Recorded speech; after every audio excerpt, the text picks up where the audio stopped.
what I want to do at the moment, before we actually, well, the city can work on killing these guys. We've got some gold over there as well, so we're probably pretty good on that. We'll probably make our second city as well on this small peninsula next to probably right here, so that we can make it a naval city, because later in the game a navy is going to prove extremely useful.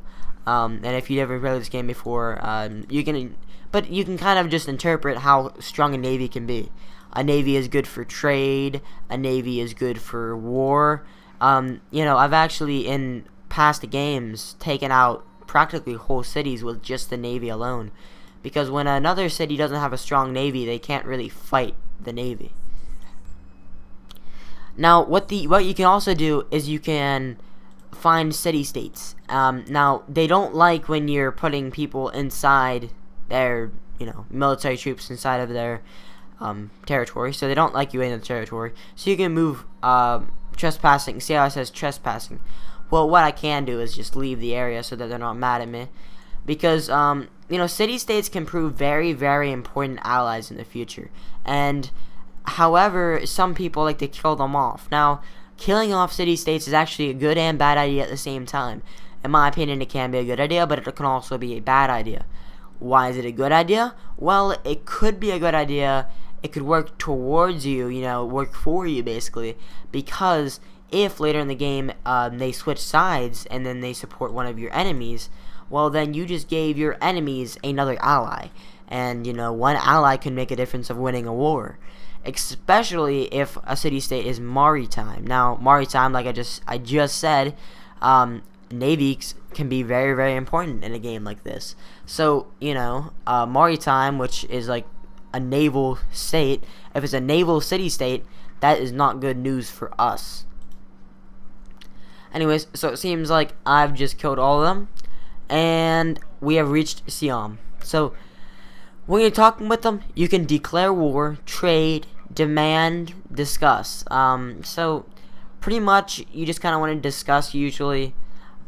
Shall we make a joint of declaration of friendship? But pretty much I want to kind of be diplomatic with, especially mostly Siam.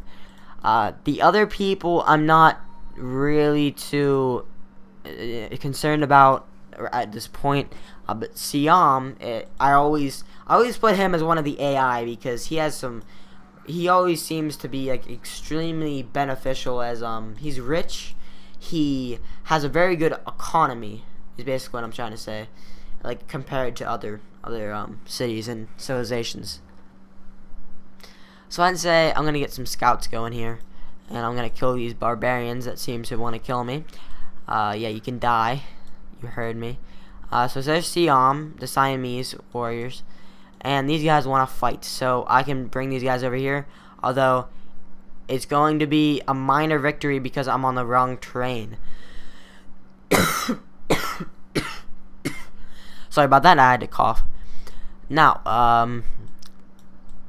overall, do I know how long the series will be? I'm not really sure. In fact, if you're watching this right now, you might be watching it in episode 2, so, and I don't really have a timer here to tell you when it's going to switch episodes, so it's just going to be like cutting from here to here.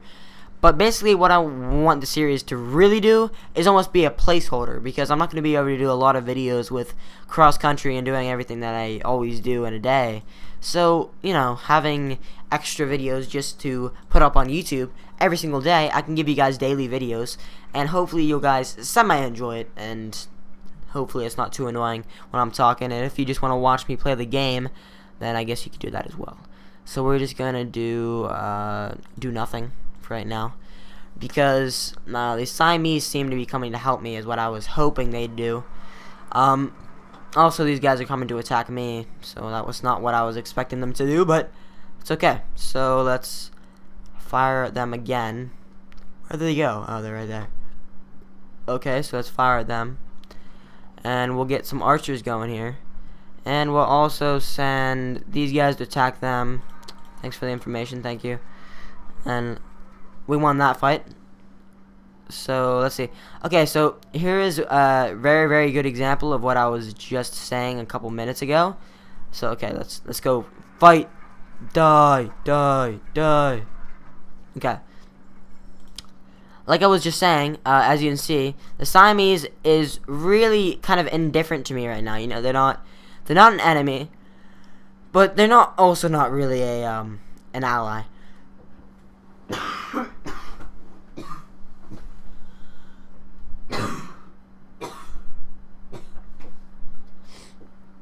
Sorry, I was coughing again. And so, you know, they're kind of not really, they're in between, and that is kind of a good way to be with some, you know, cities out there, because sometimes you don't really want to make an alliance, because that alliance could in turn prove horrible for you. But I did have a flanking bonus for them, but now the Siamese just seem to want to let my guys die, so they just died. Anyways, so I'm going to send my guys back within my city limits, because I want them to heal a little bit.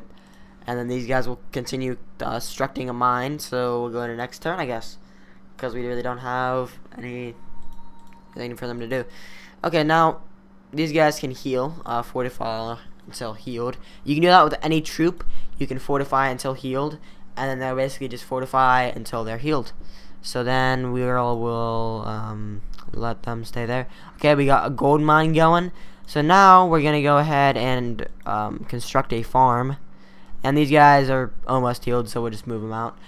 Now, the scouts are not quite, you know, well, they're not fighting units as you might think they are, as I was just using them for, actually.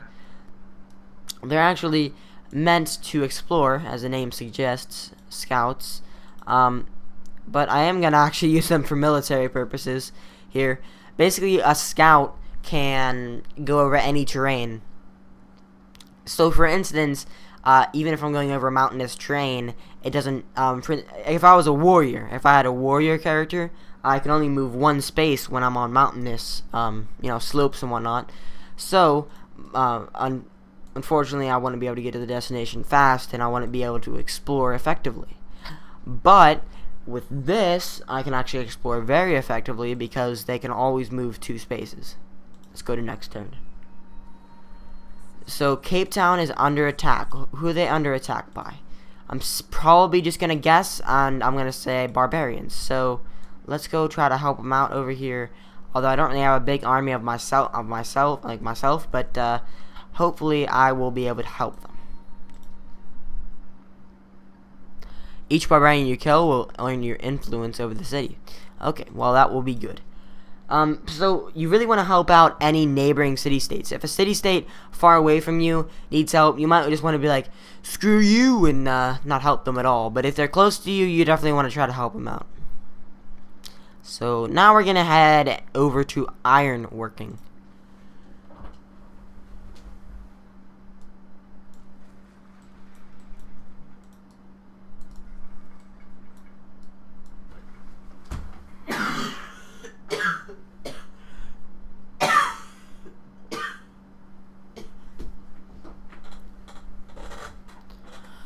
Okay, and we made it over to the barbarian place, and I think they're already handled this situation pretty well themselves.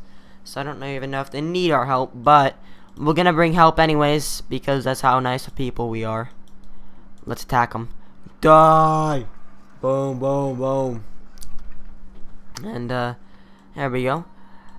We have increased our influence, but basically what you want to do is you want to increase your influence as much as possible, because then you want to create them your ally, because once you get them your ally, then that is when you can actually, you know, get somewhere with a, you know, an ally. For instance, if you want to declare war on somebody, you have to be reasonable about it, but I mean, say that I am allied with this city-state and 2 other city-states. I could convince them to declare war on another city-state, or I could make them declare war on another city, another civilization in the entirety. But I could just have them target another city-state. But when you think about it, again, you know, if you wanted to just finish off, you know, a city-state pretty quickly, that's what you could actually do. You could just make your city-state